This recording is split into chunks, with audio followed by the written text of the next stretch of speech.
documentary came out, prior to, R. Kelly was low. You know what I'm saying? He was very low. People were not still getting quote unquote hits from him. You know, he was very much this kind of, you know, pariah of sorts that people kind of, you know, didn't want to talk about as much. And then once he, you know, once the documentary came out, now I feel like I hear this nigga name every other R&B podcast. Like he was like, we got to talk about him. Like he is we. I'm like, hey, I don't remember y'all giving this nigga that much praise. Back in the day, y'all talking about this nigga like he's Stevie Damn Wonder. But I digress. That's when I know that they're all guilty. I said, hey, none of y'all were that big of Tory Lanez fans. I'm gonna be honest. Come on. None of y'all was. I said, then that's when I know a nigga's guilty. When when niggas start popping out. Come on. We joked about him. He was a meme. He was a meme. That's what I'm saying. Like, where did all these fans come from? He was a one trick pony.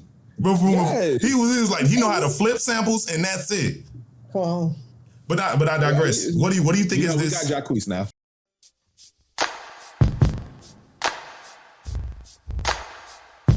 Welcome. This is the Simply King podcast, and it's your boy Rodney Perry King himself.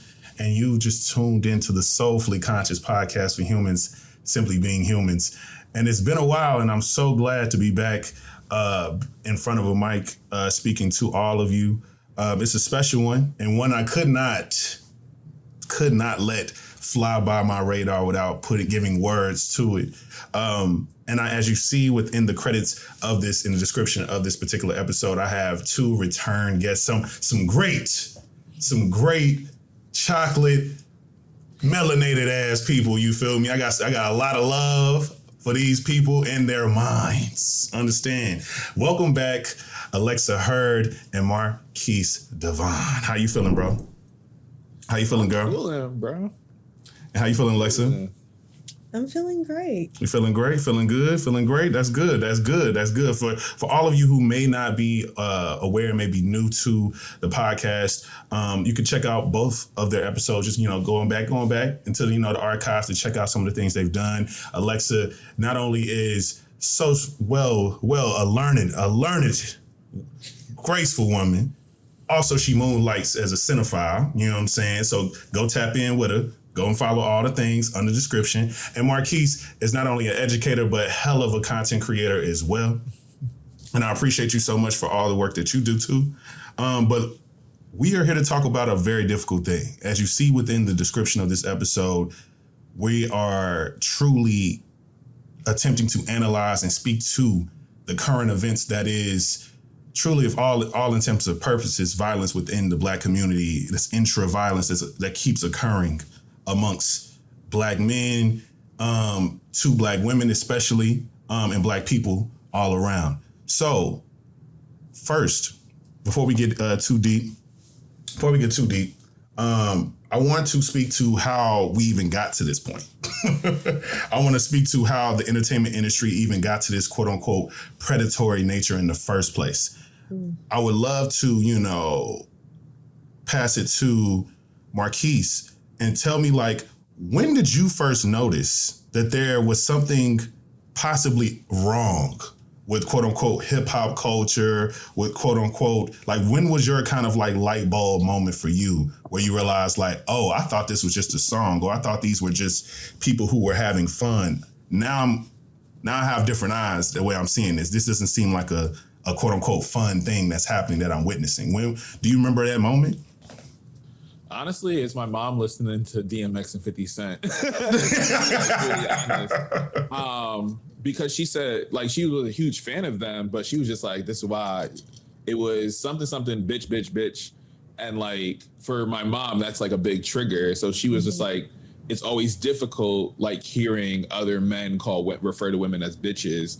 And so she was just though I appreciate their music, for her, she's always just but can you not call us that? There's more than that. So I think it was Missy Elliott that she was listening to, who was I'm a bitch, and had the song out. And to me, that she was just I like how she's doing this. And so hearing how my mom's relationship to it was, and she was raising 4 boys. So I'm just all right, so I know what we shouldn't call women. But to me, witnessing that, and it was an age I couldn't fully conceptualize. I was probably 8.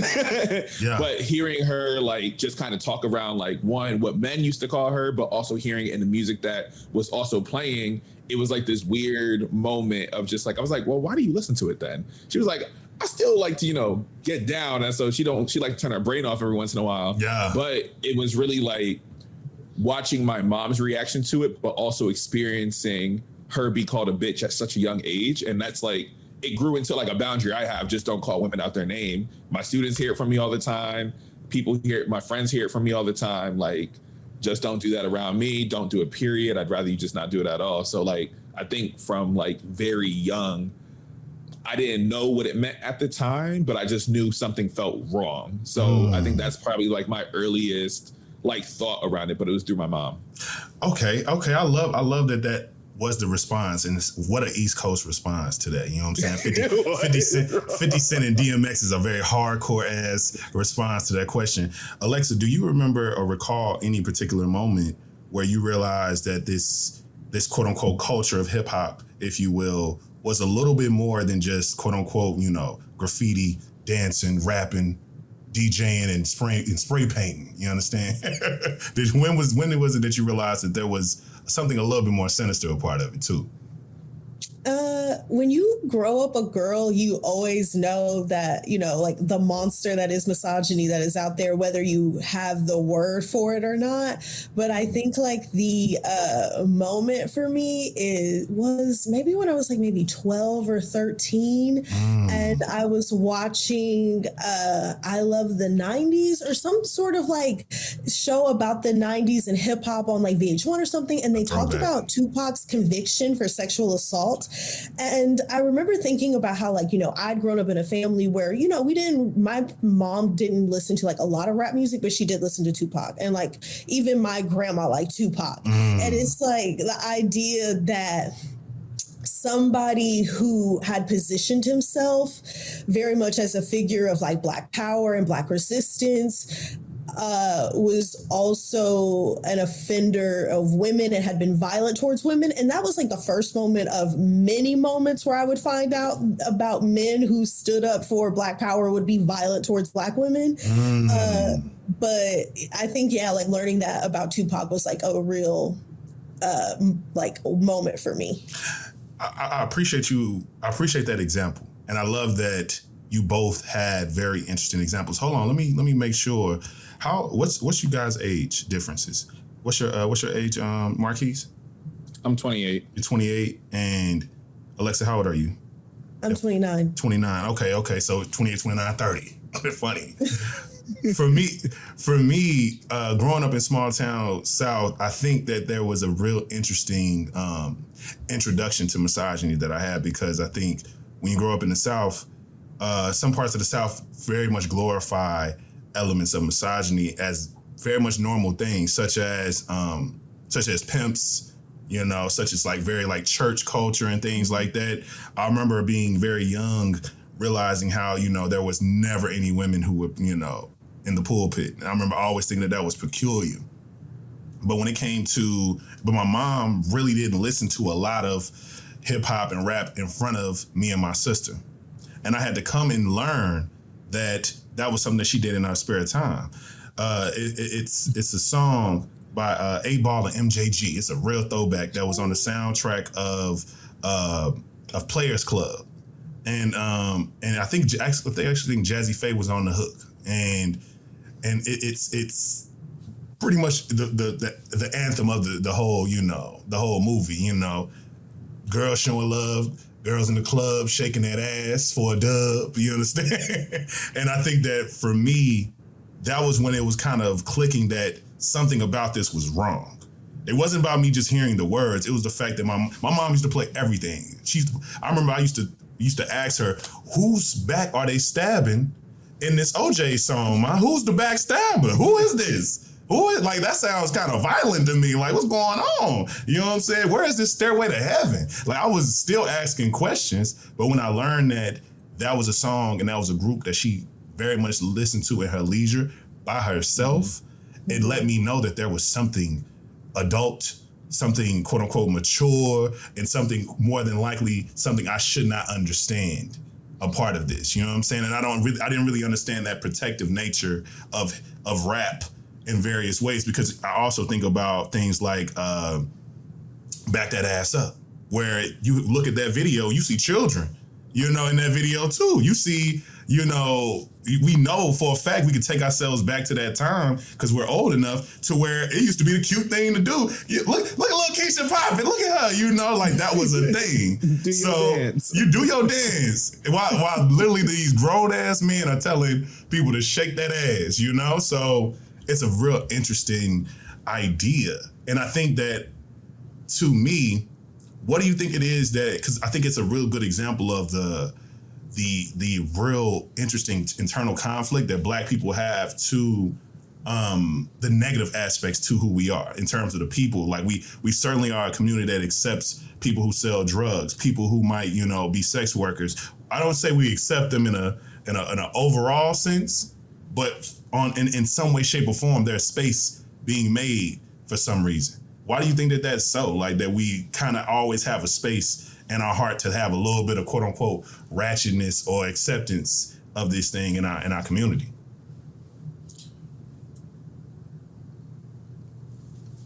I'll go. Yeah.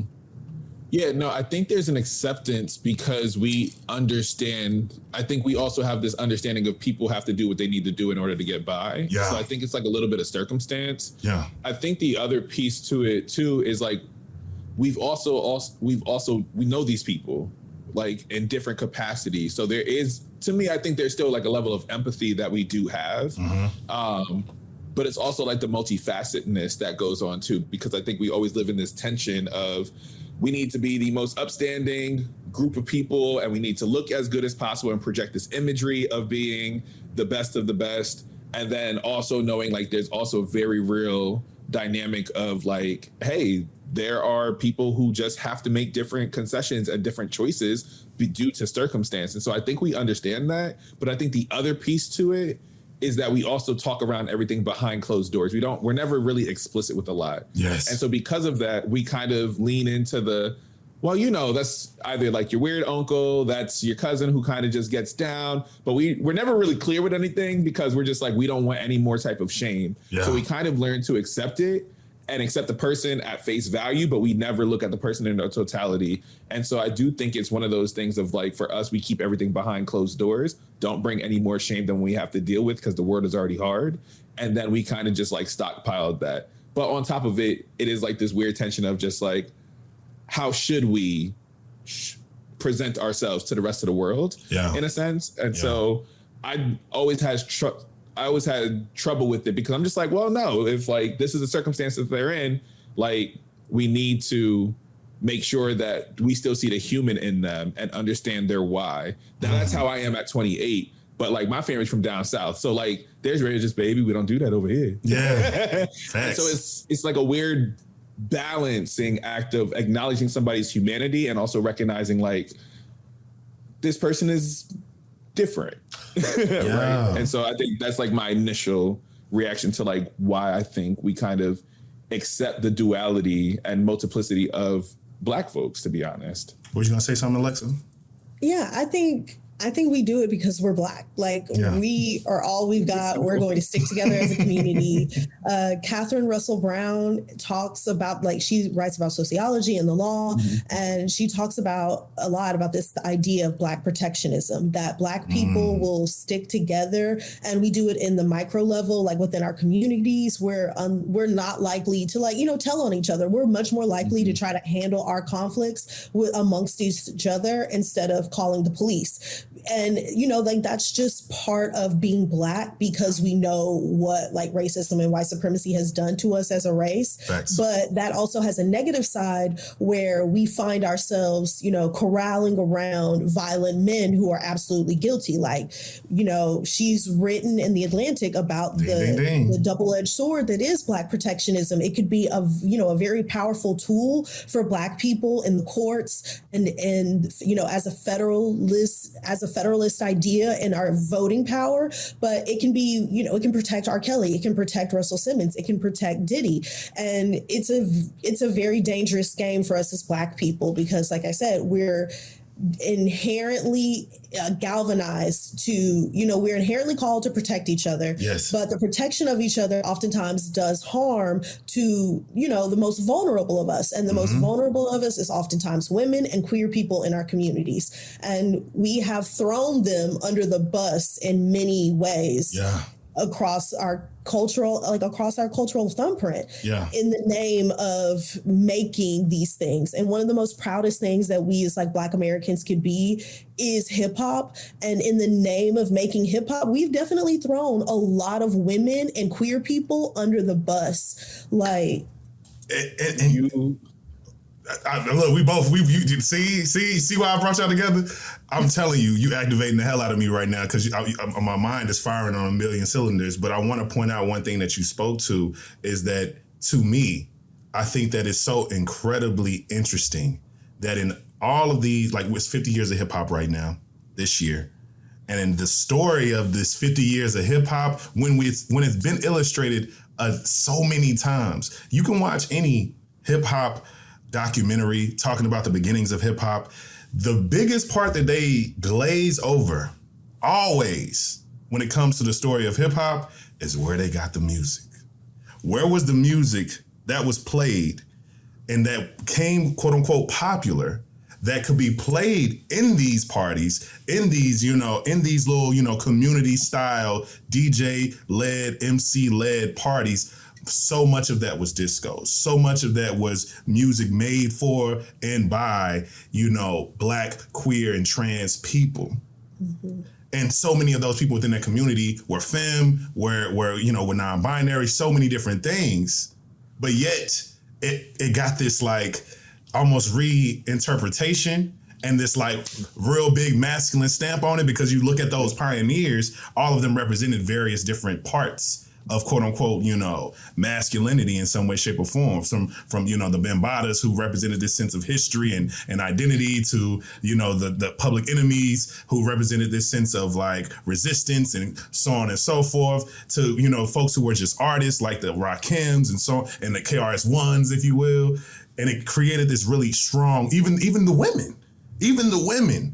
Like, there was no sense of like, I think that's why people like a Little Kim were, yes, you could say she was revolutionary for her leading into being this kind of sexual and fashion icon, but also too, she was kind of the first one that was able to really be as feminine as she wanted to be. She didn't have to kind of find this fine line of like dressing up in a certain type of way, wearing baggy clothes, doing these certain types of things. She was able to exist as this, you know, feminine presenting person, not somebody trying to like fit into the mold of what, quote unquote, hip hop has been, you know? So that's so interesting. But what were you going to say, Marquise? You were going to respond to that?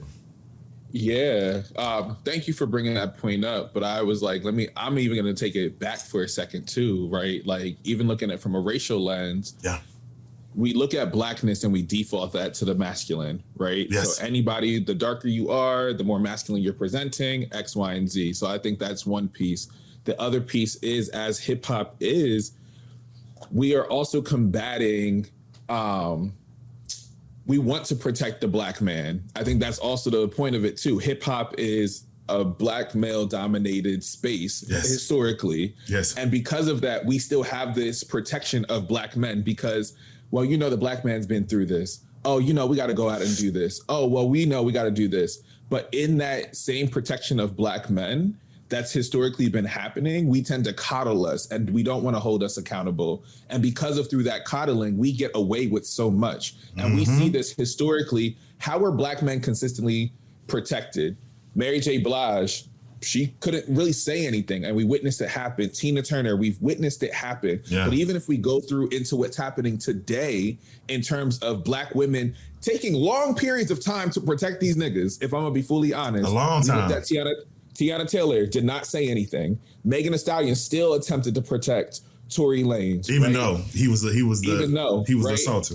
Mm-hmm. And so there are so many instances where a lot of the time, if you look historically, how many options did Black women actually have to leave, whether that was an economic decision, whether it's a familial decision, whether you're displaced from where you're at, but then you move it into just like this inherent protection of like, oh, we need to make sure there are Black boys are taken care of because the state's already taking them. Yes. Right. And so because of all of these things that are adding into the fact that like nah, niggas do some fuck shit. And like black women specifically are dealing with intimate partner violence at such a higher level. And because of that, staying behind closed doors, we have just built this protection around everybody, like you were saying earlier, Alexa. So that's what made me think around like hip hop's inherently defaulted to men. Yeah. We inherently protect straight cishet men.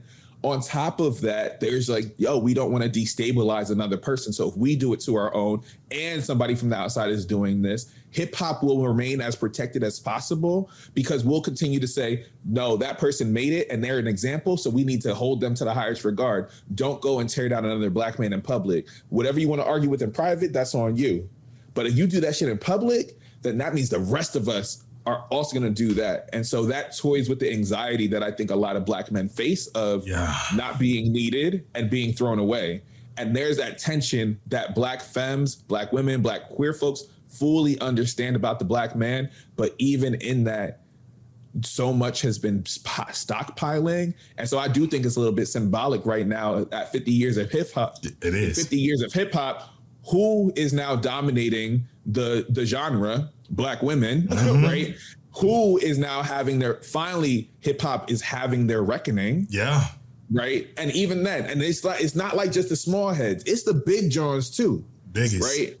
And so like, to me, I'm like, this is oddly, I said the universe is going to work how the universe is going to work. But I said 50 years of celebration. But in that celebration, you can't ignore the fact that so many of these articles actually did not pay attention to what black women have contributed in hip hop. A lot of these people were not talking around how queer folks contributed in hip hop. And so I was like, there's a glaring elephant in the room that we should all be discussing right now. And I think because of what I've been calling 2023 is like the year of the woman, you have no choice but to have to reckon where hip hop is at and its history, our relationship to hip hop, and the fact that women are able to have so much more opportunity to speak out. And even then, I'm even seeing it now, we still are struggling with it because it's happening on a genre that was presented with black men at the forefront. Yes. And we're still having this tension of, I need to say something because if I don't, this next thing is going to happen. But now somebody was able to finally like release it, and we're seeing it on a couple big cases, right? We saw it with Megan Thee Stallion is really where I think that we started to see, well, somewhat of a shift. Some people still show their ass. Yes. But now with Diddy being as big as he is as a staple in hip hop, yes, everybody can talk about it from a business perspective, a predatory perspective, and a personal perspective. And I think it's a perfect storm for us to see a tipping point come 2024. Long-winded, but I appreciate that response, and we're going to talk about more of that later. I wanted to slightly pivot and bring up and read this description because I thought it was interesting thinking about, because a part of all these various different headlines of these particular cases that have came out in the past 3 weeks, the thing that was really the most intriguing to me is I didn't know that New York State even had this Adult Survivors Act, and I thought that was really interesting, piece of legislation to even submit and to know that it was coming to an end as well. Like I learned about it and it's actually expiring sooner than later.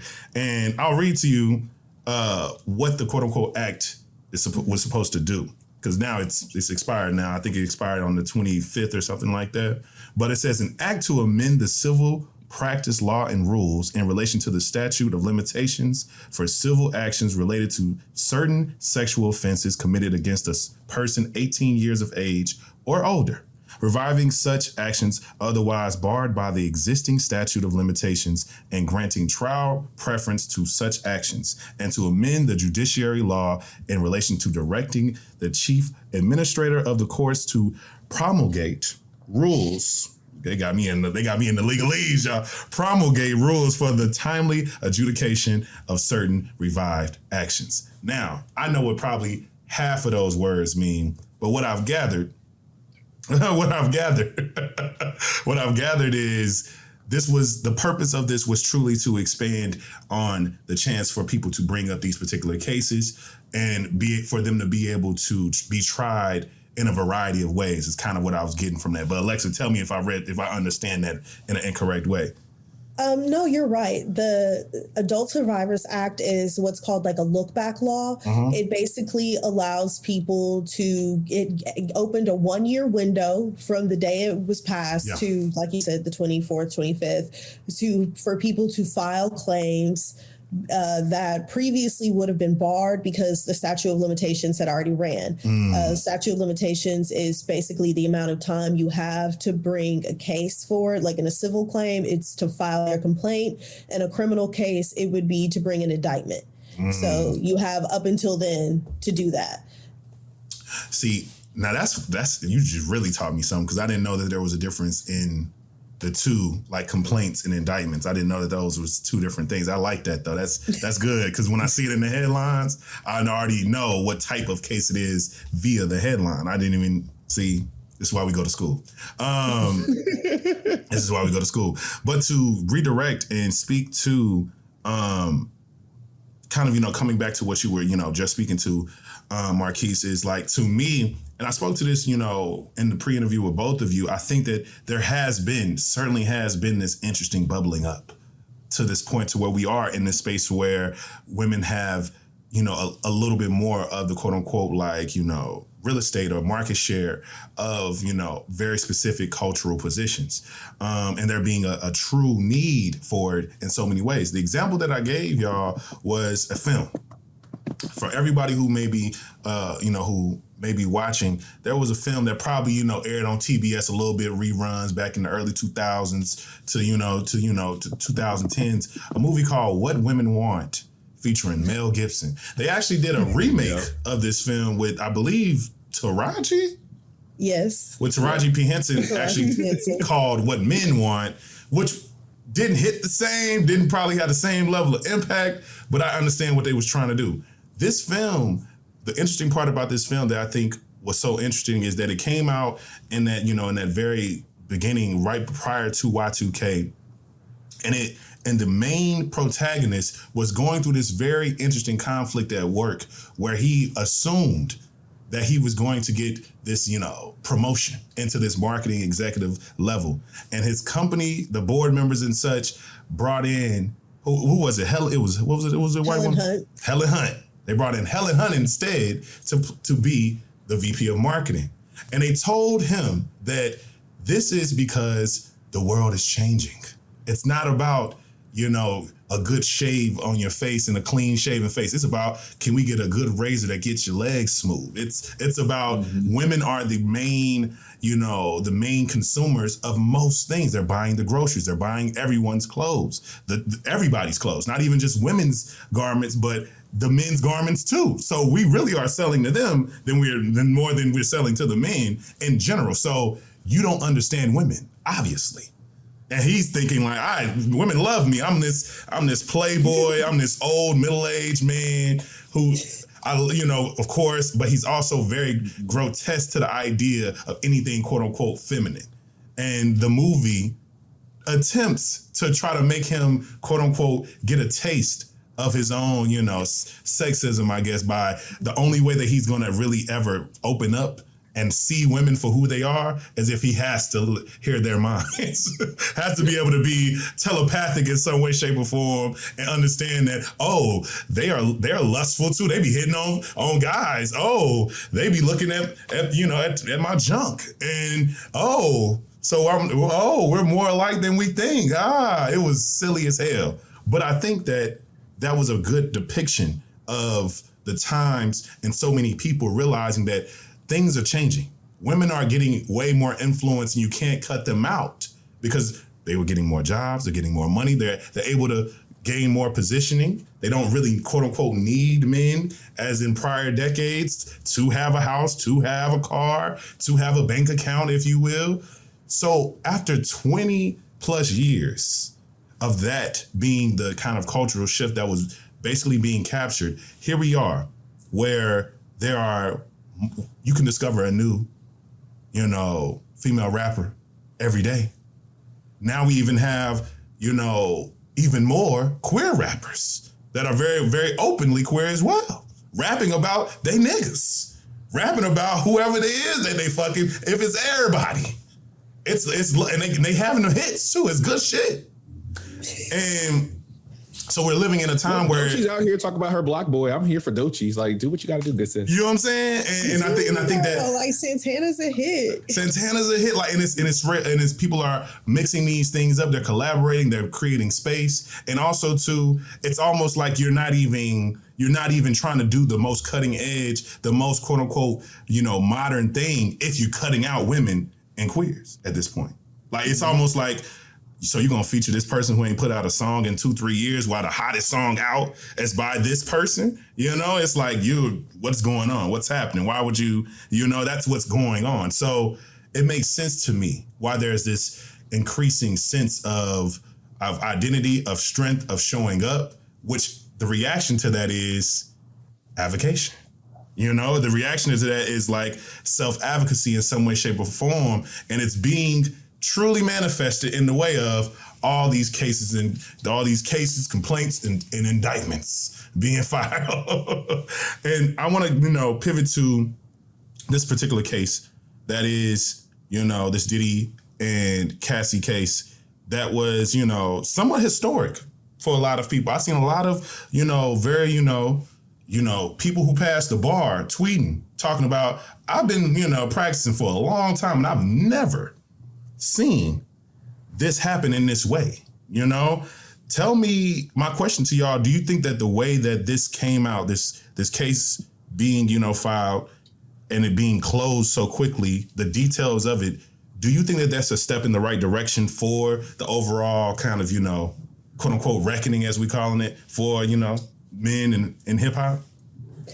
Yes, to an extent. Mm-hmm. Tell me more. I think because Cassie's lawsuit in particular refers to her position as an employee. And I think that that's critical legally because she was an employee of these entities and these corporations. Like in her complaint, it lists Doe corporations, which is like anonymous corporations 1 through 10.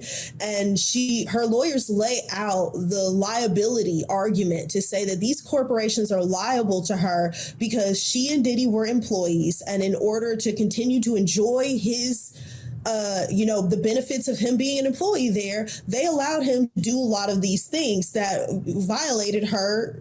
And so like there's something to be said that Cassie is just the first of many women who were signed to these labels, who have valid complaints against people like L.A. Reid, people like Diddy, people like Russell Simmons, people like who headed up these labels and wanted to do, quid pro quo sexual favors in order for fame and success. And so I do think that this could open doors for other women to file lawsuits. However, I'm not extremely optimistic because something that I said to you, Rodney, earlier, like in our phone call about this, is that I do think that as famous as Diddy is, as rich as he is, as powerful he is absolutely in the waning years of his career. Yes. And the fact that he is in the waning years of his career, the fact that he is deeply alienated from his peers, none of whom who've come out to defend him, Facts. Many of whom have come out and defended the likes of R. Kelly.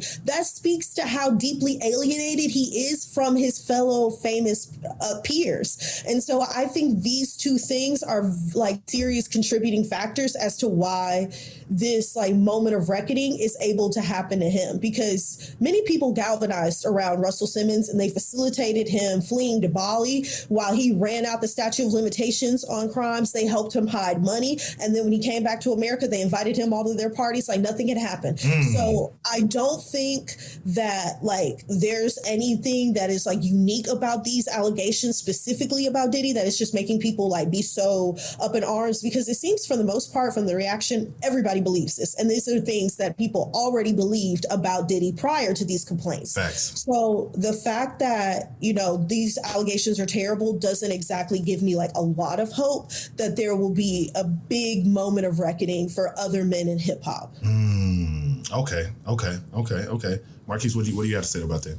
No, I agree. I think the distancing of Diddy's career and like how he exists in hip hop actually will make this a little bit easier for everybody to already kind of be like, I ain't even listen to you like that anyways. Like, you're already on the other side of your career. You're not at the height of your career, right? And so, and it also doesn't help that, like, Diddy has been rebranding for the last 3 years. Like, Yes. even if you think around, like, I think he legally changed his name or got a license with love in the name now, I think, too. yeah, like, if you think about it, there, even before, I think it was probably 2020, whenever he got that award, I believe at the Grammys or one of them, and he gave the whole speech around, like, I want to give back to my people, I want to give back to black people, it's black first, this, that, and the third. And it really was like, but you were not speaking this tune, because guess what, a lot of your black artists are still struggling, right? Anybody who was there. So to me, I'm just like, there is something that's not communicating. I already didn't bang with him since when he did the Danny D. Kane at Day 26. Come on. But, like, even further, like, that was my childhood. Come on. Come on. Justice. Look. Justice for DK and Day 26. No, for real, for Danny D. For real though. I just want to be your co-star. Come on. Albums. But in reality, I think it is a significant difference on what we are seeing, because there are still people who are willing to defend. And I don't even think he was at the height of his career. I think niggas just like to defend other niggas just so they can downplay women. But what they were doing with Tory Lanez, everybody was making excuses for him. For sure. Right? Everybody's making excuses like, oh, well, party, Megan was embarrassing him, da-da-da-da-da-da, right? But that's a very specific thing on how everybody collectively understood that Diddy was that creepy uncle. Yup. Everybody understood Diddy's role in the hip hop industry. Yup. And there is no way it was until he was called out by somebody else, and undeniably called out by somebody else, that everybody suddenly had a moral compass, because now Diddy's no longer valuable. Diddy's is now bad for you to be associated with. Yeah, people weren't talking because Diddy has capital, Diddy has power, proximity to Diddy means that I can obtain something, right? And them NDAs are strong, because watching the Revolt Network also just be like, well, we can't comment on this. Yes. I said, this is interesting, because even the media perspective, I said those podcasts, people either had to leave or they said, I can't talk about this. Yeah, and I've only seen one departure. Only one departure. I've seen one departure of a podcaster who was working on the Revolt. And she was just like, I'm not dealing with this. Yeah, I think Don Montgomery. Well, he stepped down, so I guess that was to keep other people from leaving, so that they didn't have like a mass exodus of employees. And I believe, speaking to the original point that you made about how she filed as an employee as well. I remember seeing something on TikTok where they spoke to that from a context of a corporation, that means that there's an insurance element that's into it too. So it's like, if he was actually to go through trial, it would be putting up so many other things are on trial too. It's not just Diddy as quote unquote Sean Combs, but it's also Diddy as the executive that he is, abusing his ultimate power, and the whole company would have been affected as well, and other entities as well. So that was a really interesting way of going about that, and also some game for people too. Because imagine how many situations are so audacious where somebody puts you on their books, where somebody makes you an employee who's also your abuser in some way, shape, or form, just for the sake of being able to control you as well. If they can control where your money is coming from and the inflows and outflows, putting you on payroll, doing whatever they have to do to make sure they have even more full control over you. People do that all the time, unfortunately. This is exactly why companies will have non-fraternization policies, because it's like, this is not a unique situation. It just feels unique because we're not used to it happening to very famous executives. But if you're just like, Bob and Pam who work at the bank, and you start going together, and on a work trip, he assaults you and you sue because it was a work trip. like now the company is involved because you were employees, and now are we liable? So of course, like the insurance, you have to have insurance for employee related litigation. So they're going to come in and hire lawyers, and they're going to evaluate the case and see what the value of it is, and like meaning how much in damages could we end up paying out / how much in legal fees could we incur. And they're going to put a number on this case, and they're going to be like, is this something we really want to litigate? And is this something we really want to have go to discovery? And so you're going to have, you know, as soon as you file a complaint, you can go to mediation, and mediators can, you know, look at and evaluate your case too. And act as a go-between you, where you can like talk about numbers, talk about whatever it is you want to settle, and get you there. But yeah, like, and that's going to be controlled by those lawyers. They're going to step in alongside, you know, like whoever Diddy's legal team is. But like, yeah, it's just, she did work for them, and it would be no different for any other employee in a situation like this.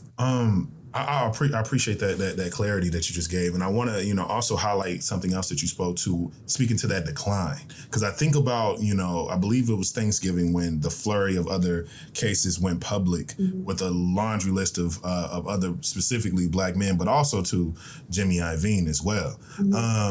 And to me, I think it is intriguing to point out that all of them are not the quote unquote, you know, shining peaks that they maybe used to be. They're not at the climax of what their careers were. They are on the decline, genuinely, being that, you know, Diddy is still yet again 30 years into hip hop, but up until what, 2, 3, maybe early this year or last year, was still seen as a person who you know, was hoarding people's masters and holding them over people's heads, and really only forever serving himself as an executive, because no one has ever really made an album past 2 albums. No one's ever had past no one has had past like a good 3-year run, if you will. And there's always issues on the back end. There's always issues in some way, shape, or form. When this thing, you know, when this particular case, you know, came out, the flurry of videos, you know, and audio and radio interviews and Vlad interviews from people having various different negative things to say about this man, not only as his, you know, his very strange and inappropriate proclivities, but also his business practices as well. So it makes sense as to how. And like, look, there's a reason Mary J. Blige said she never wanted to be signed to Diddy. It's a reason she did not go with him. It's a reason, and she probably seen. And that was the earliest of time when he was still Uptown Records. You know what I'm saying? Yeah. And I think about him. I think about Jamie Foxx being, you know, one on that list of alleged, and him being Jamie Foxx had a hell of a year, and not in a good way. You know, and not in a good way at all. So we're literally in the throes of his, you know, decline, literally as we speak. Then you see Marcellus Wiley being a person who changed from this pro football player to media personality, and also being kind of on the wrong side of what a quote unquote his media personality is. So of course that was going to happen. And then it just keeps going and going and going. You have Russell Simmons and so on and so on and so forth. All these men are on a decline.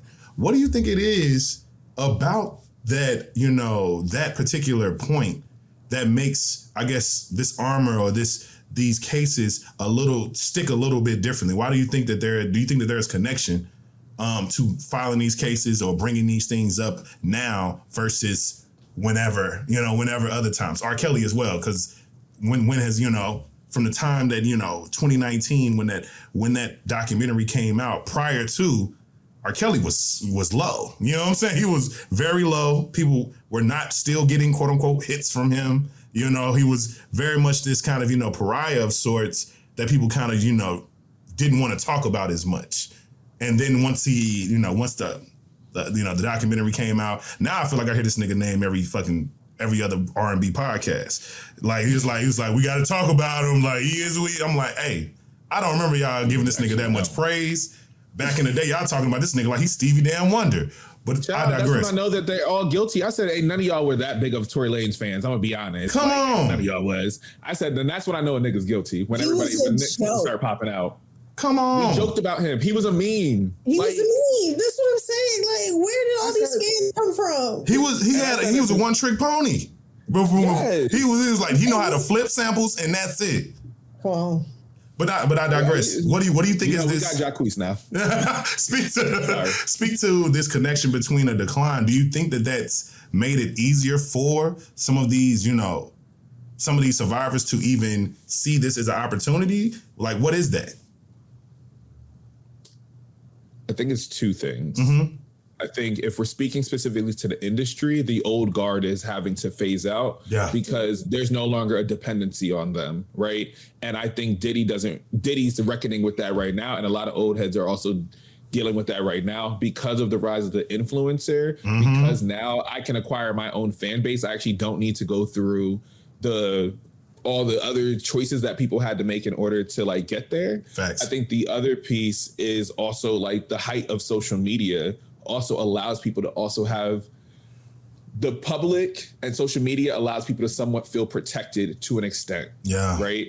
And so because of that, I think it does give the perfect storm to be able to speak up. One, because as the rise of the Me Too movement, but as the rise of intersectional feminism really taking a forefront in a lot of people's politics now, even young people, their relationship to the old guard is very different. Now they're 2-3 generations apart. And so the mindset is very different. So when I see my students talk around it, they're like, I don't care. He probably did it. And like, we need to make sure he's checked. I'll tell you, like, that's some weird stuff that they used to do back in the day. And so like, that's what seeing such a disconnect from that. I don't know. A lot of people are just like, oh, well, I don't think we should talk about it. Kids now do not care. Don't care. This creepy uncle, I don't bang with him. This, that, and the third, right? So I think like the rise of agency through social media is a thing. Yeah. The public allowing people to have a layer of protection, and it's socially acceptable, or a little bit, I won't say socially acceptable, but now it's a little bit more socially responsible to be able to speak up because we understand the future implications. I think the last piece though is also, and something I was thinking around is publicity, is PR. Yeah. I no longer want to be associated with somebody who does that. And now that it's out in the open, I now have to be responsible for what I bared witness to. Yes. Because I think the other piece for me that I'm also thinking about, and it's my last point, is how many people were complicit. Yes. In terms of witnessing so much, and how much choice did they have then? And I'm not trying to infantilize no adults either, because I'm just like, there are some things there. It's particularly around like his security guards, his old employees, other rappers who have talked around his behavior and noticing all of this stuff and just feeling like, yo, I got the ick from this, but never saying anything. So for me, I think around like even the ability, and I think this might come later, but the ability for us to genuinely hold each other accountable and understand like, what does that look like in the moment, rather than waiting until a woman has to speak up in order to be like, yeah, you know, I did see some weird stuff after this. And so I do think social media, generational divide, and the new social contract does require us to reckon with the old guard in a very different way. I love that. I love that. That's a good point. I will say, I am not certain we're under a new social contract, because I think your students can say that about Diddy because they're not Diddy fans. They didn't grow up watching Making the Band. They didn't grow up listening to his music. That's a good point. I would like to see them keep that same energy with the rappers that they grew up liking and watching. Because I don't see them keeping that same energy with people like Uzi Vert or some of these other rappers Kodak, who are, you know, you could like say Andrew Tate. So it's like, that's the thing about it, is that like, I'm not so hopeful that we've like really gotten there. Because people get attached to the things that they like. And I do think that there's like a strong argument to be made about the fact that like, because Americans have become so divided from their political power, we have had to seek purity and political purity through the things that we consume. But I also think that like, we have a responsibility to not keep buying the records or going to the concerts or like going to see movies of people we know then take that money and use it to shield themselves from abuse, from like legal consequences when they abuse people. Exactly. So it's like it's a very tenuous like situation for us as consumers and as people who have as sad as it is, like we talk a lot about voting, but it's the strongest political power we have is as consumers. And it's like, because of that terrible situation under capitalism, it's the only way we can really like voice that we don't approve of something. Mm-hmm. And so it's like, I'm not saying that, not supporting the next Diddy album is like a political statement, but also maybe we shouldn't do that. Facts. It's about to pop up in everybody's top 10 albums of the year. I'm about to be like, no, it was not even that. It wasn't even. I didn't even like it when it came out, and now all y'all finna go stream it.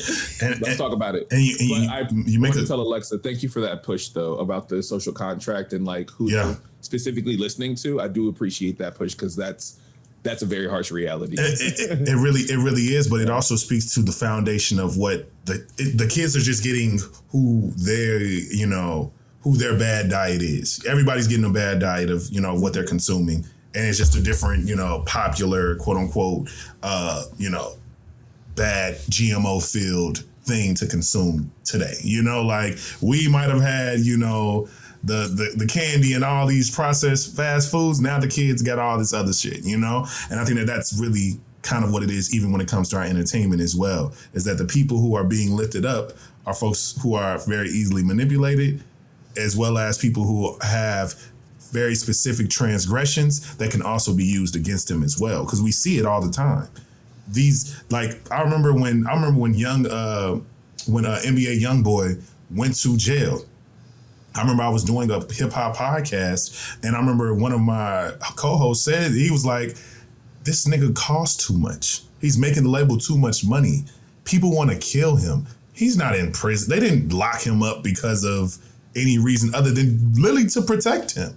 If he was out in the world, hence why the man literally lives in Utah right now. You know what I'm saying? It's like, he's a person who they can utilize and puppeteer because they know they have particular things on him to continue to control him, but also allow him all the space and resources to continuously promote violence as well. So it's like this real interesting circle of things that the corporations try to make themselves seem like they, we're supporting artists. We're supporting artists. I appreciate you saying that too, though, Alexa. But I wanted to, speak to when these things come out. Ever since, social media, the internet, if you will, has came into the forefront of what we know as a form of communication. There has always, always, always been this very interesting tribal reaction, this polarization, every time these types of incidents come onto our screens. It's always, we need to hear the other side, hear the man out. We don't know the full story. We seen imagery that literally justified the feeling that this nigga Darius Jackson is a weird nigga when he said that you're a mom, why the hell would you wear this to a Usher concert? And we literally were all witnessing this very clear proof of abuse from this man, and there's still some room from thousands of individuals who believe y'all don't know his side of the story though. Y'all ain't never been in this situation where, we don't know if they just showing very specific things. He might be defending himself is the narrative that some people are trying to pitch onto the interwebs. I really want us to speak to, this like when these allegations come up, this real polarizing wedge that continues to happen within our community. What do you think that is? Why do you think that is? Because it's at this point, I think in the earliest times of quote unquote the internet, it felt very clear, like it was men versus women and so on and so forth, and just depending on what the thing was. But now in the 2020s, the lines are all blurred. I see everybody and everyone finding cop and pleas. I see women defending these men.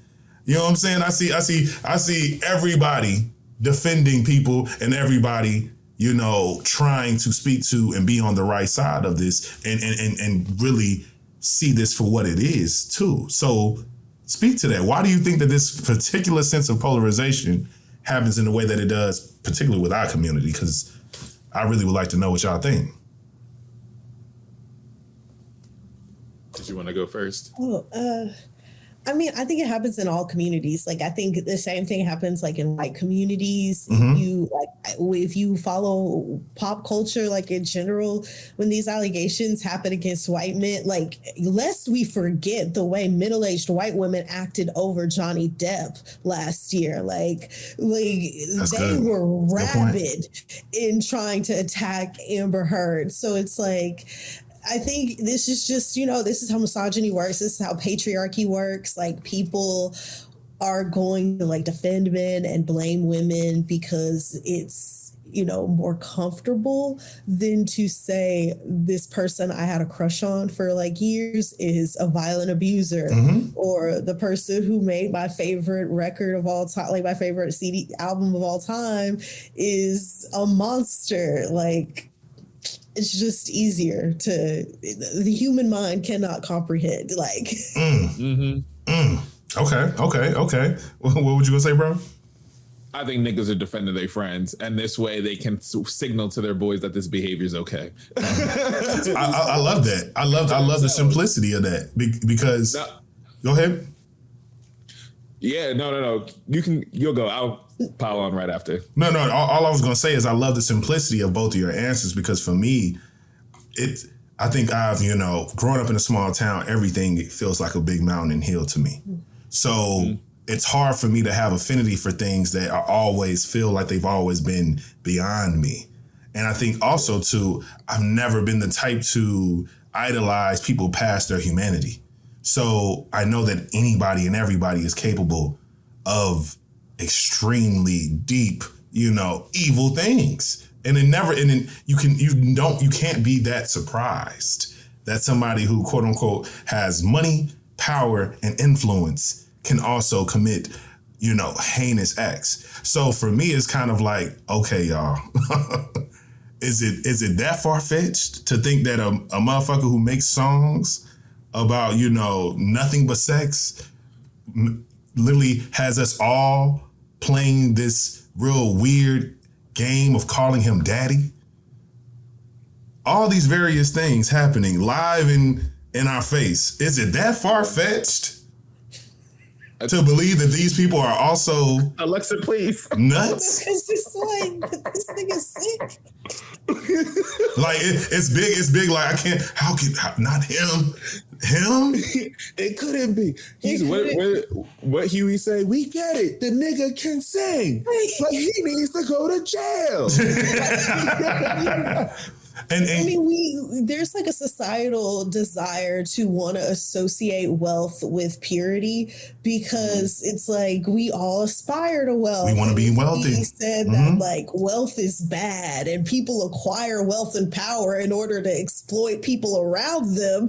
What would that say about our economic system that is built on the private acquisition of wealth and power? So it's like, it just, it doesn't work for it calls into question our like fundamental beliefs as a society. Yes. If we start to like question the ethics around a person having that amount of money and power. Yep. Yeah. And go ahead, bro.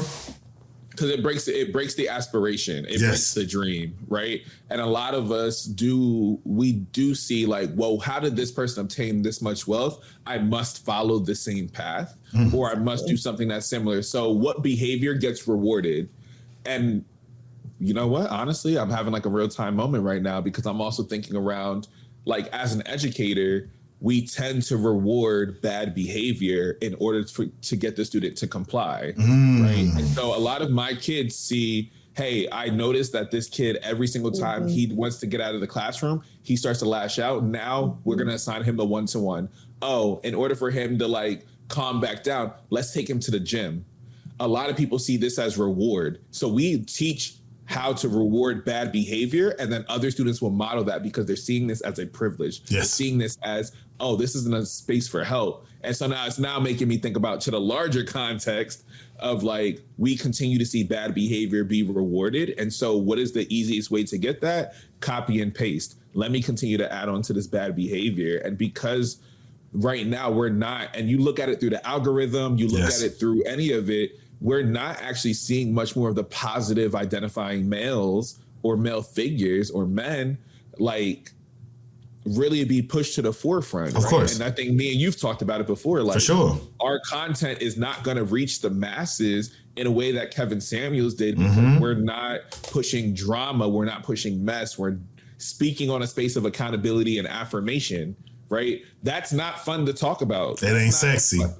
Yeah, the media runs the same gamut. Let me tell you, being in Philly, let me tell you everything that's wrong in Philly, and then there's a quick moment to talk about the good. And then let's talk about all the bad all over again, right? So we do this dramatization because humans are addicted to drama. Yes. And so if we see drama, bad behavior, and an algorithm that suppresses anything that counters the narrative that is being spun, it's a recipe for everybody to start engaging in bad behavior because, hey, I'll get wealthy this way, I'll get power this way, and ain't nobody gonna say anything to me because I've seen everybody else get away with it. The nigga down the street, the weird uncle that we all just kind of deal with, and the creepy nigga down, like it. So to me, I'm just like, I think that all, as I think around just watching the development of young children and then seeing what we kind of message to them through saying, well, we just need to work this system as best as possible. Yeah. And then watching it excel into adulthood, there's so many messages that continue to tell, that continue to say, what does get the largest following? Fresh and Fit, Kevin Samuels, whoever, Andrew Tate. Yeah. There's a reason that a lot of these figures are becoming so popular and were so popular. The other piece is that we're in the era of the agitator. We no longer, as we are watching a shift happen, we're trying to go back to a very conservative nature and go back to what it used to be because we don't know how to exist in what is ultimately going to end up coming of like, oh, we need to have this reckoning, which means we need to be responsible and accountable in a way that we don't know how to, right? Or don't want to be accountable in that way. Because now I have to look at myself and reckon with myself, like, what did I do to cause harm? Have I participated? Was I complicit? Was I doing this? No one wants to be a bad person. But in reality, now that you can acknowledge something, now you can see it, now you're responsible for it. And I think a lot of niggas just don't want to be responsible for their boys. A lot of people don't want to be responsible for themselves. Yes. And then ultimately at the end of it, and I think, like I said earlier, I think the underlying anxiety around Black men for us is that we don't want to be thrown away. Yeah. Right. And so I think all of this together is like a tragic storm. It's such an interesting combination of things because speaking to, and that's the best pivot to, to this, how we can come, wrap this thing up. But to me, I do think that, in my own journey of, understanding masculinity, understanding what patriarchy means, understanding how I've contributed to it, opted into it voluntarily and involuntarily, what particular, doctrination was put on to me to show up in a very specific way. And how do I, sift through that to find my sense of self-identity and define myself and define what quote unquote type of man I want to be. The thing that you get to eventually is to know that you are capable and have been capable and more than likely have caused somebody some sense of discomfort, some sense of harm in some way, shape, or form. And you have to come to terms with that. You have to contend with those actions. And you can then be able to stand in a space that I think unfortunately feels a lot more self-righteous than it has to be. And I think it only feels as so self-righteous because you're kind of alone or you're in a rare case of people.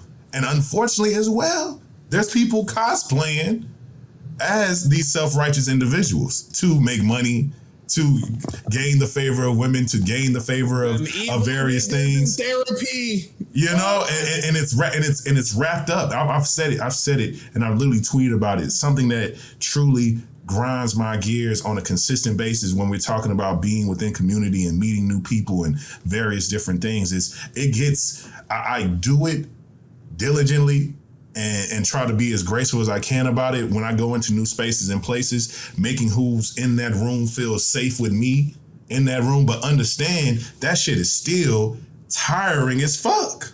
I don't want to even have to that. I don't want it.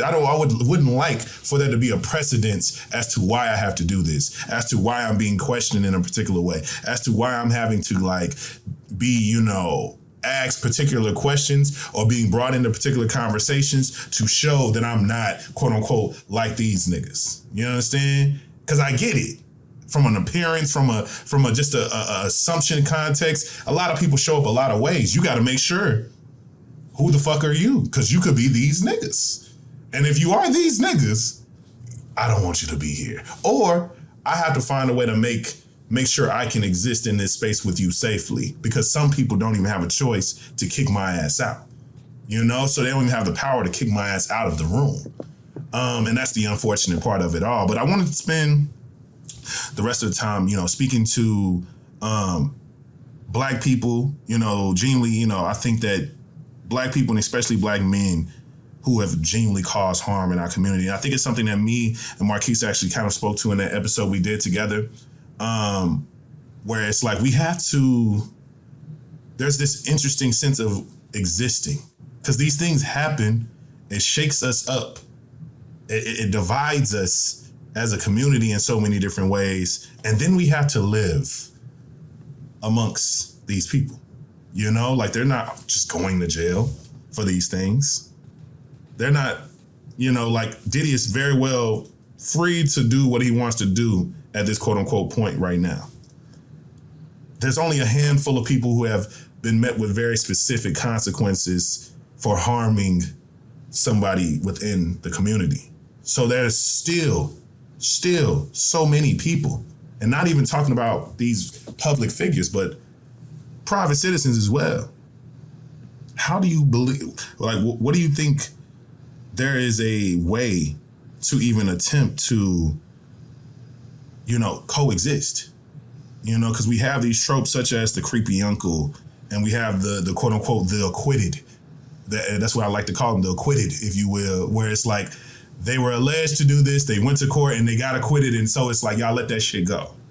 When that's the only time that Black people kind of believe in the law is when a nigga don't go to jail. It's like, look, he beat that case. He didn't do that. Man.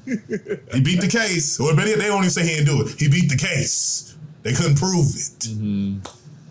Or the former incarcerated, who have definitely caused harm in some way, shape, or form, and still have to yet come back into community in some way, shape, or form. And we know what they were incarcerated for, and we know clearly that they did it in some way, shape, or form. Not talking about the people who are unjustly accused and have to serve time and all those different things. I think that is a little bit easier to handle. But we know, people do know who their particular, who the assailant was in murdering someone and doing this and doing that, especially when it's a familiar sense of violence, in a domestic sense of violence. If people who have been incarcerated for those things getting out and coming back into community. Let's talk about that. Like, what do y'all think? What actually can the hell we do to even approach that in some type of productive way? Because I think that's something we still have trouble with.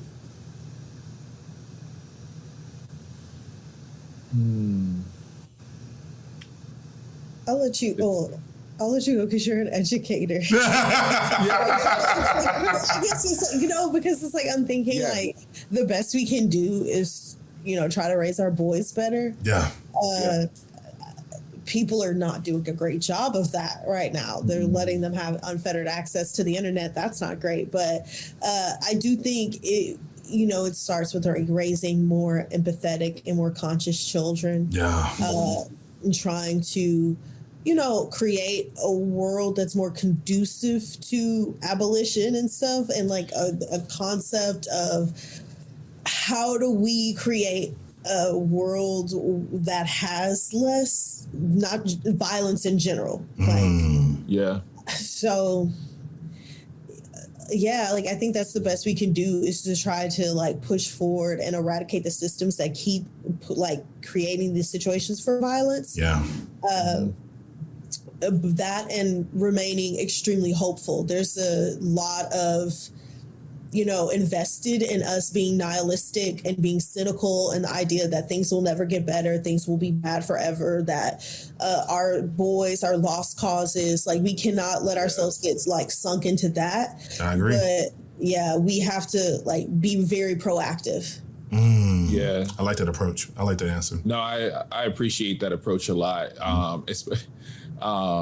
Because I'm a big proponent of transformative justice, restorative practices within like how I engage my boys. And it's like, for me, just as a little bit more background for y'all, but also for the listeners, I worked at an all boys high school. And so like, it was like quite literally just like a case study of seeing how do all of these Black boys interact. What are the things that they're rewarding? What are the things that they are not getting fed? Yeah. What are the things that they are looking for? And I mean like emotionally fed.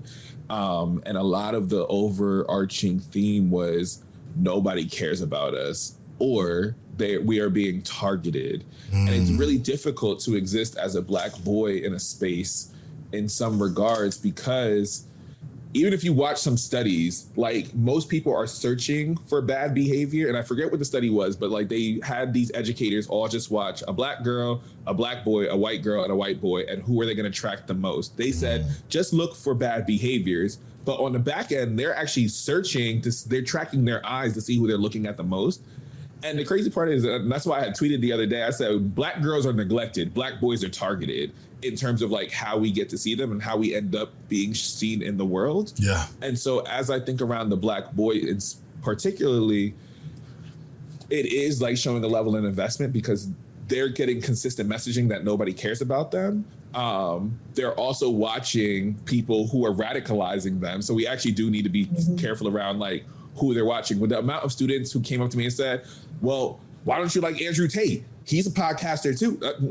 I don't mess with that man. I said, no, that's not where we go. But so many people have so many touch points with him, right? And so I think about that from a developmental space. Like, what does it look like to be able to nurture and correct as well? Because there's some spaces where as a teacher, they look at me and they're like, well, Mr. Richards, you like a feminist or whatever. Like, I feel like you always like caping for women. I said, and I am. But also feminism helps you too. Like, so I ended up doing a Black masculinity course that challenged a lot, but it even brought in fathers to talk around some stuff. And so there are becoming a lot more active, as I see my students actually have active fathers in their life, and they're becoming even more present. So that is something that is happening, which is not seen to the largest degree. And the other part for me is now thinking around like, how do I coexist with somebody who has caused harm, right? What happens when they are reintegrated back into community, and what does that look like?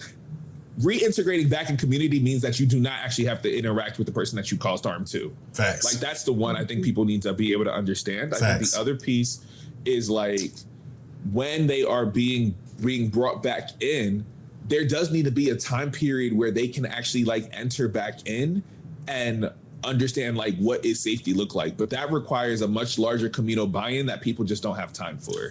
Right. And that's the part that for me remains a little hesitant, because that does mean like I need to hold my brother accountable. I do need to hold you accountable. I don't need to fuck with you like that, but I do need you to understand your ass will get beat if you ever try this again, right? And so like, and there are things, and I'm all about restorative justice, but sometimes restorative justice means you need to learn the hard way, right? Get some hands on it. Yeah, because other people need to feel like they're protected. And remember, we used to have rules: no women, no elderly, no children, right? But those rules don't exist anymore. Facts. And because of that, I think when I think around coexisting with people who have previously caused harm, it is being able to acknowledge this thing. It's being able to understand and communicate the boundaries, but it's also understanding that behavior needs to be corrected and that does never happen again. Yes. And that's hard to do because we're integrating past behaviors, we're integrating human error, trauma. All of it is like a very difficult thing that everybody just doesn't have the capacity to talk about. Right. And so I think it's like a matter of continuing to put better like habits messaging, positive habits messaging out. Yeah.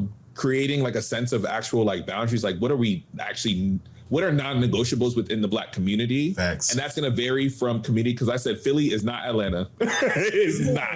It's not Atlanta. Very different rules that apply. Yeah. It so just from a cultural context, you're right. Yeah. So I just think that part's like, it feels difficult and it feels daunting. But to me, it is based on, like, I do have the belief of like, it happens community by community by community because we understand those needs, but it does require us to know our neighbors. It does require us to be invested in children again, because I'm convinced people are starting to really dislike children. And I'm like, I don't know when that switched. And so there's like a lot of mechanisms that happen, but being in education and seeing, and specifically working in an all boys space, there's so much course correction that I have to do. And there's so much understanding of the resentment that Black boys are carrying, particularly towards Black women and their mothers, that extends out to other Black women in their lives. And I think that's a very hard thing to reckon, because some kids don't even have the emotional vocabulary to articulate what are they particularly feeling in this moment. And so I'm the social emotional learning guy. I teach them their emotional vocabulary. I need more people to be able to be invested in that. I feel that. And finding organizations that allow for mentoring again, because mentoring programs are on the decline. They're cutting out after school programs. They're doing all the stuff that allowed people to have a sense of a moral compass and opportunities to not engage in violent behavior and be able to critically engage with each other. And so long-winded, but I think it does require us to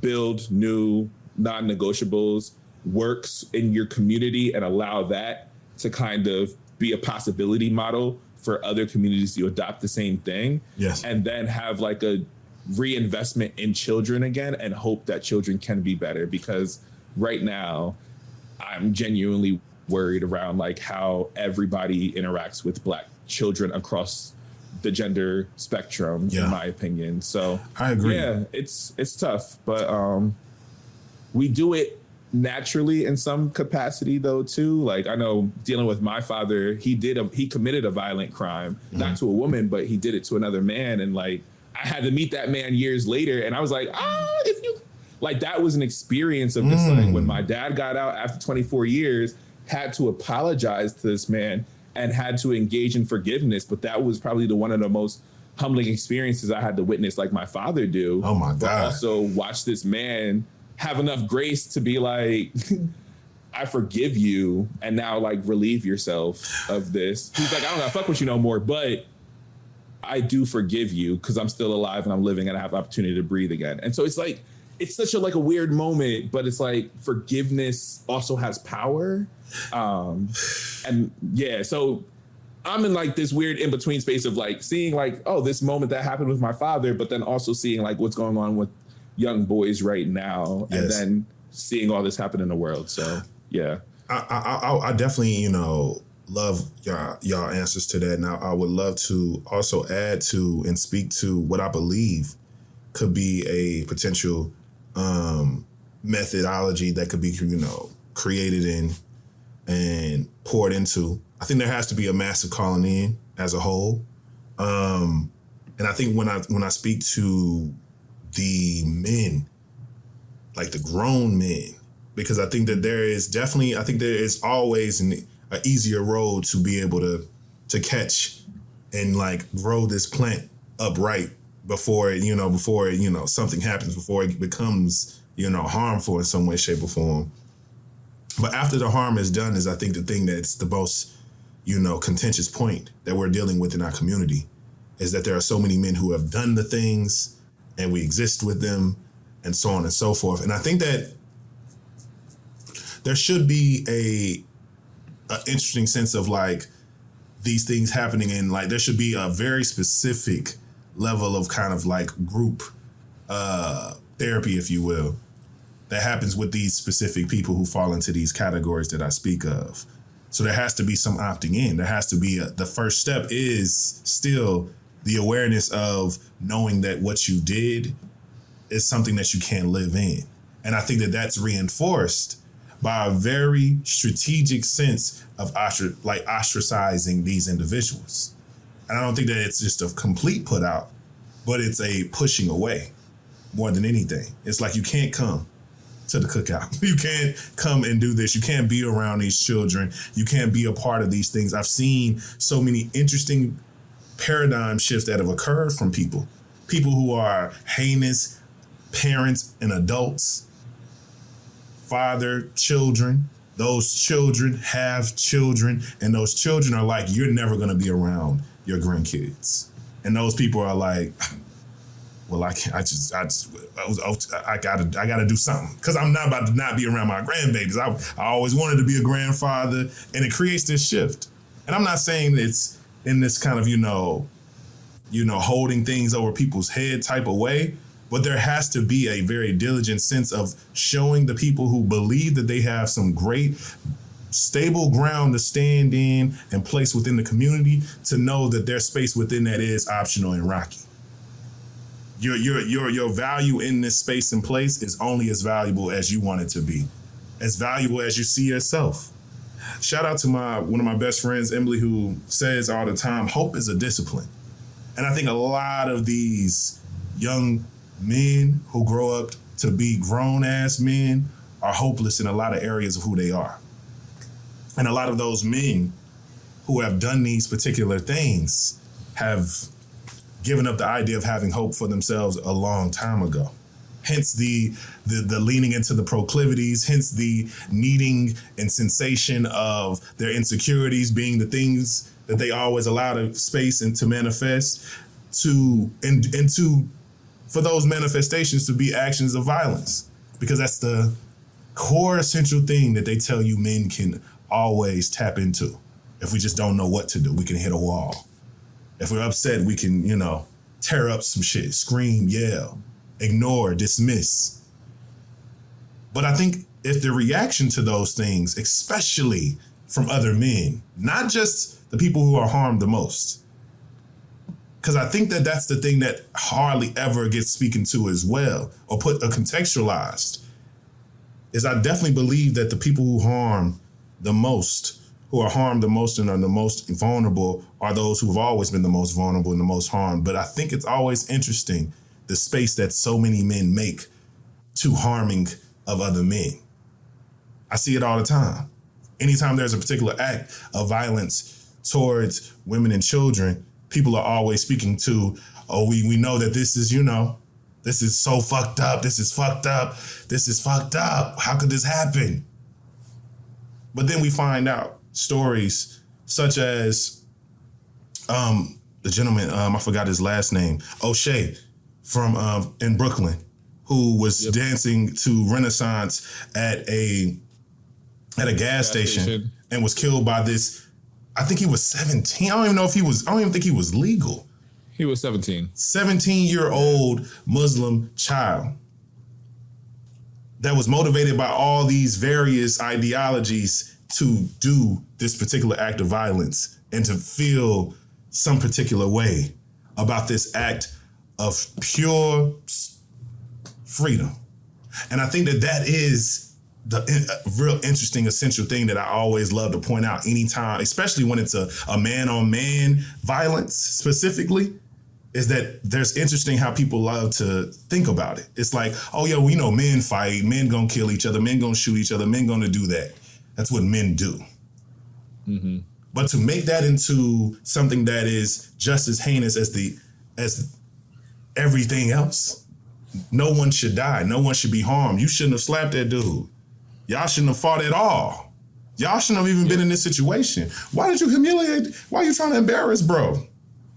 What's up with that? But that's the key is like mentorship at the end of the day. Because the amount of students who kids are impressionable, other men are impressionable. We want to impress each other, right? Yeah. And so the amount of times when ever a student gets really hype with me and he's just like, oh, Mr. Rich, I slapped the shit out. I be saying, I said, but did I raise my voice to you? Mm-hmm. What do you need in this moment? Yeah. And that's really what catches them off guard. They're like, what you mean? These questions. Yeah, what you mean? But it's funny because I watched, and it's not just high schoolers who did it. I watched fourth graders do it. I sat there and one of the fourth graders was just like, well, what do you need? are you okay?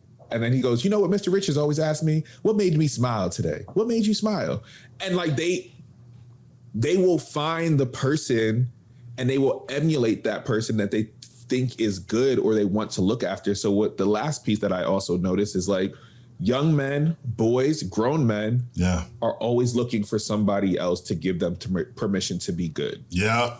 And I think that's the last thing that I really think about is like, somebody watched me give up my seat for an elderly man. And then that next time another elderly person came on, they kind of looked at me as if I was like their moral compass. I said, bro, just get up, like move your seat. And so I think that's the last piece I'm thinking around is like the fact that a lot of us as men are looking for permission to be good and see that goodness is rewarded is the last thing I think. And I think that I'm so glad you say that because that's exactly where I was going, because I think that if we make it into a mountain that's hard to climb instead of a road that we can drive down, then it's going to be what that is. It's going to be hard. It's going to be this shift.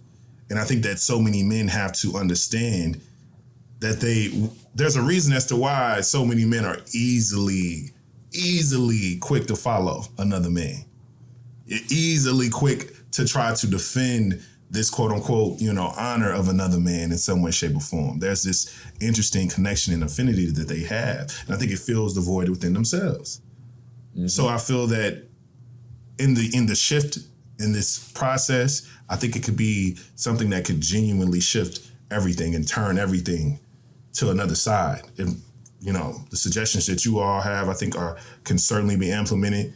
And I believe truly, though there being a calling in and those practitioners of, those mental health counselors and various individuals who can be in those spaces where they can compartmentalize and be helpful, in those spaces where you can speak to, why did you do this to this person?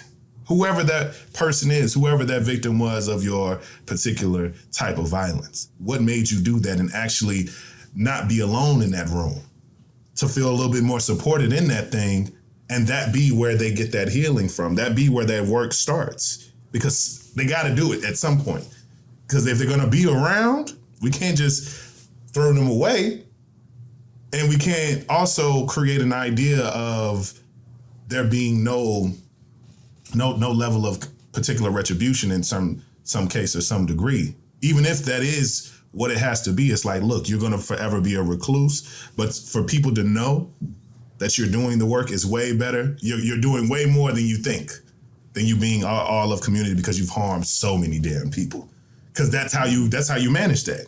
You know what I'm saying? If you fucking Henry Kissinger, yes, you got to live under a rock, my nigga, if you come back into community. If you've harmed that many people, yeah, that's how we know you're safe. You don't want to be around people. That's it, But before we close out, I would love if you if I can, get any particular words, any, closing words of what you believe is, what you believe is hopeful to come from these particular acts of things and like ways that we can really come together, I guess. I would love to know what you really hope to see in the coming future, because in the coming future, that feels like it's going to, improve the quality of this experience of life that we have. I hope other states are encouraged to pass similar adult survivor acts. Mm-hmm. I know other states have attempted to, and it's failed in their legislators. But I hope that this, starts an legislative process that gets other states to pass similar legislation. In New York, 20% of the lawsuits that were brought underneath the Adult Survivors Act were brought by people who had been in Rikers.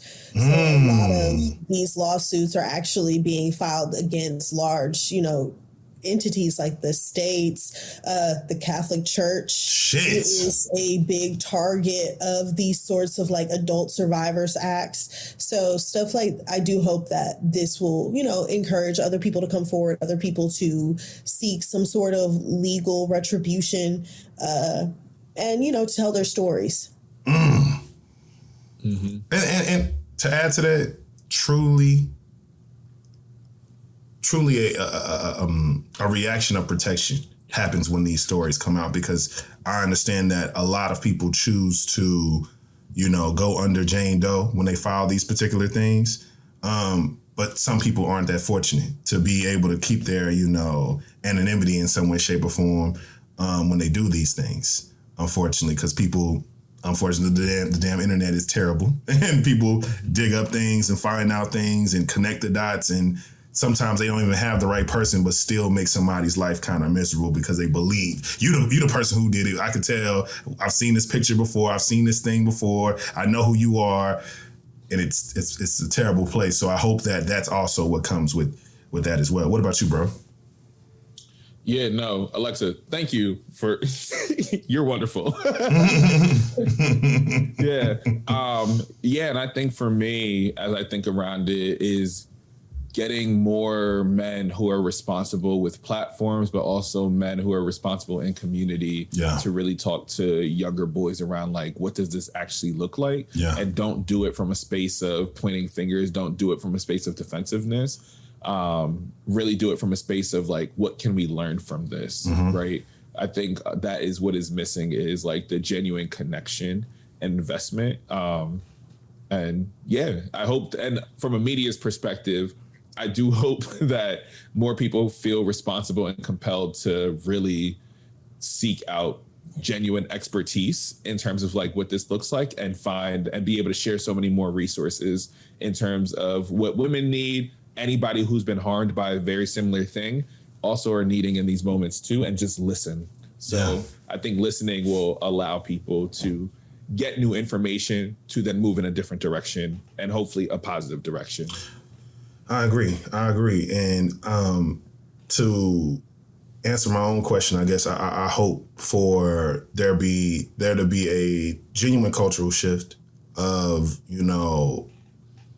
men to understand that accountability really does something for you too. I've seen it in practice. I've seen it, truly benefit me in the progression of conflict. Small and major in my life, even romantically, shit. You know what I'm saying? Like in your life, you being able to say, you know what, I did that shit. I have no justification. I thought I was gonna get away with it. I thought I could do that, and stand in what that truth is, and be prepared for the breakdown of what that conversation or what that conflict is, and truly stand in the space of wanting to be a different person and change and show up differently if given the opportunity. But nevertheless, to understand that holding yourself accountable isn't people allowing for you to show up any type of way that you want to.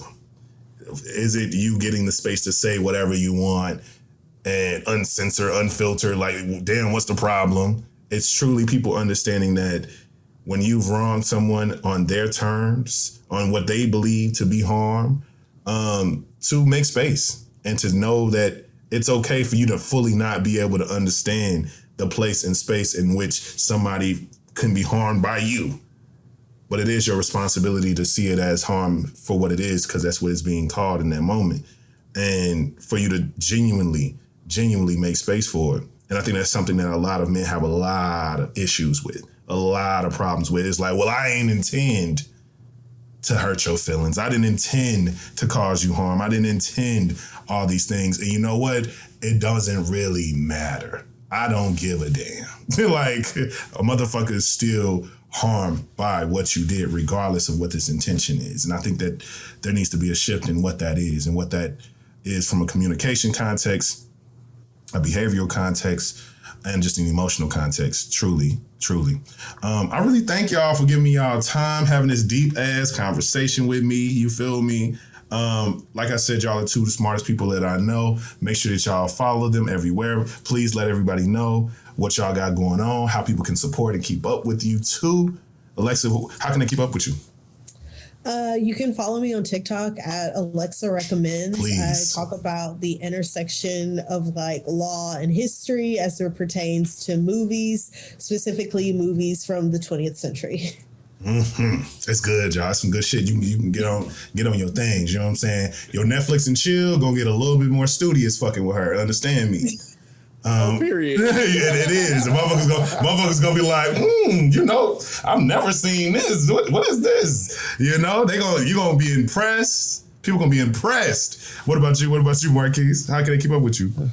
Look, follow me at Marquise Davon across all social media. That's MarquiseDavon. I'm also the host of Keeping It a Bean Pod. So there you can find authentic conversations, storytelling, interviews, all over a cup of coffee or tea, whatever you prefer. So we out here in these streets. Come on. You can see all the details to be able to keep up with them in the description of this episode. I really enjoyed this time, and I hope that we've, truly, given this particular topic the respect that it needs to all that are listening. Looking forward to all the feedback from everyone who's listening. Make sure that you like, rate, and subscribe everywhere, no matter where you're listening from. And make sure you follow me everywhere, because you should know. You can follow me everywhere at Kings_Memoirs on all things. Make sure that you tap that subscribe button and keep up with all the things that are coming. Getting to a close of the year, and I think that, it's some real cool shit happening next year. I'm so excited, so glad to kind of, deliver some new things y'all way. Make sure that you also, if you need any particular, digital marketing or creative production assistance, you can check out all of those particular services at www.lifeisking.com. Appreciate y'all so much. This has been the Soulfully Conscious Podcast for humans, simply being humans. They have been Alexa Hurd and Marquise Davon. And I've been Rodney Perry, and this has been Simply King. Peace.